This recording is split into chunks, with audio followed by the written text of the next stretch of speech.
oh my goodness, I missed the choir and the anthem that they usually give me before I have to speak again. That's okay. I've been properly trained for anything. Our gospel lesson for this morning comes from Mark 5, beginning with the 21st verse. Mark 5, beginning with the 21st verse. And when Jesus had crossed again in the boat to the other side, a great crowd gathered about him, and he was beside the sea. Then came one of the rulers of the synagogue, Jairus by name, and seeing Jesus, he fell at his feet and besought him, saying, "My little daughter is at the point of death. Come and lay your hands on her so that she may be made well and live." And Jesus went with it. And a great crowd followed him and thronged about him. And there was a woman who had had a flow of blood for 12 years, and who had suffered much under many physicians, and had spent all that she had, and was no better but grew worse. She had heard the reports about Jesus, and came up behind him. And in the crowd she touched his garment, for she said, "If I touch even his garments, I shall be made well." And immediately the hemorrhage ceased, and she felt in her body that she was healed of her disease. And Jesus, perceiving in himself that power had gone forth from him, immediately turned about in the crowd and said, "Who touched my garments?" And his disciples said to him, "You see the crowd pressing around you, and yet you say, 'Who touched me?'" And he looked around to see who had done it. But the woman, knowing what had been done to her, came in fear and trembling and fell down before him and told him the whole truth. And he said to her, "Daughter, your faith has made you well. Go in peace and be healed of your disease." While he was still speaking, there came from the ruler's house someone who said, "Your daughter is dead. Why trouble the teacher any longer?" But ignoring what they said, Jesus said to the ruler of the synagogue, "Do not fear, only believe."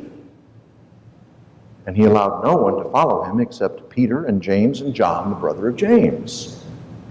When they came to the house of the ruler of the synagogue, Jesus saw a tumult, people weeping and wailing loudly. When Jesus had entered, he said to them, "Why do you make a tumult and weep? The child is not dead, but only sleeping." And they laughed at him. But he put them all outside and took the child's father and mother and those who were with him and went where the child was. Taking her by the hand, he said to her in Aramaic, "Talitha kumi," which means, "Little girl, I say to you, arise." And immediately the girl got up and walked, for she was 12 years old. And immediately they were overcome with amazement. And he strictly charged them that no one should know this, and told them to give her something to eat. This is the word of the Lord.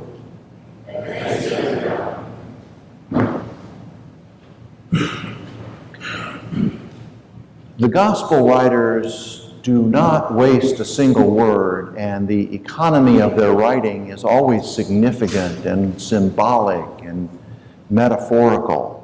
Did you happen to notice, and it's a rhetorical question, that the little girl was 12 years old, which meant that she was just about to become a woman, and if she died, she would have missed everything. Marriage, birth of children, everything. Well, maybe you did notice that, but did you notice that the woman who was hemorrhaging had suffered for 12 years? 12. These are significant numbers. They mean something. part of this too is the universal inclusiveness of Jesus and his message and his healing. Think about it. Jairus was one of the rich people, the famous people. He told the synagogue what hymns they should sing and how the offerings were to be made, and he had minions all around him, and he ordered lots of folks around relative to the synagogue. Now that may not mean so much to you, except that if you dig deeper into the story, here's this ruler of the synagogue. I don't know how we can, in today's parlance, figure out his status, but it would be like a Roman Catholic bishop or a Methodist bishop or maybe the Pope, who sees this guy in shabby clothes and in rags, and it says he fell in front of him on his face. Why, how would a religious leader of this kind of prominence ever do such a thing? And I've racked my brain to figure out how this could happen, and it was like this. When I was a preacher in Wisconsin, my daughter was having vision problems. I'd forgotten about the fact that the Lord allowed her to see it all 10 years before that at Easter time, but I wanted more. And I had an evangelical friend, and he said, I tell you what, we just need to get your girl over to see Benny Hinn in Orlando. He hangs out there all the time. And I'll tell you what, if Brother Benny would have done something for my daughter, I would have fallen at my feet. I would have fallen at his feet. I would have bowed down. I would have done anything such that my daughter could get better. That happens to us, doesn't it? If we have a sick child, a sick wife, a sick friend, hey, we'll take them anywhere if they can be healed. And that's the marvelous story here. The powers of this world versus the power of God in Jesus Christ. You may remember that at Gethsemane, Jesus is praying, Judas has betrayed him, and here come the Gestapo. Clubs, swords, Roman soldiers, Pharisaical guards, and they ask, have you seen Jesus? We're looking for Jesus. And Jesus says, here I am. And if you're not paying careful attention, you might miss that all of these people fell on their faces. And Jesus says, why in the world do you come for me at night? I'm preaching at your synagogues every Sabbath. Why come here at night with guns and clubs? And of course his disciples tell him, hey, you want us to pull out our swords, fight these guys off? He says, no, not a problem. My Father in heaven, if he wanted to, could send 10,000 angels here to quell their might and their power. There's a very powerful secret in all of this.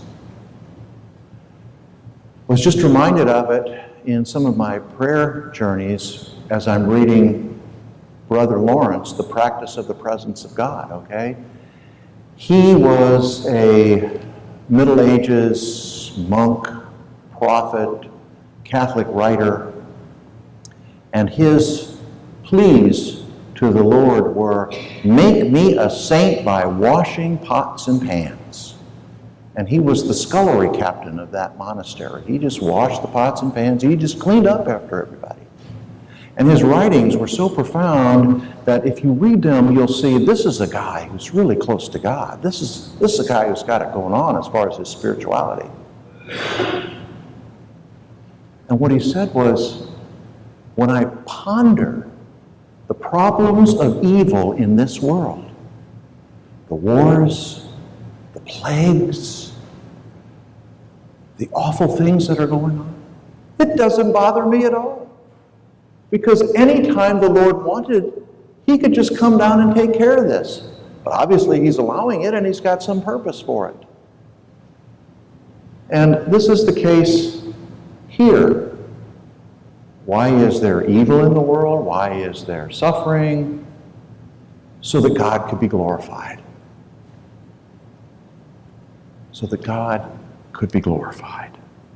The Lord will use anything and everything to promote his kingdom. And for us, what this means is an attitude of faith. Your faith will make you well.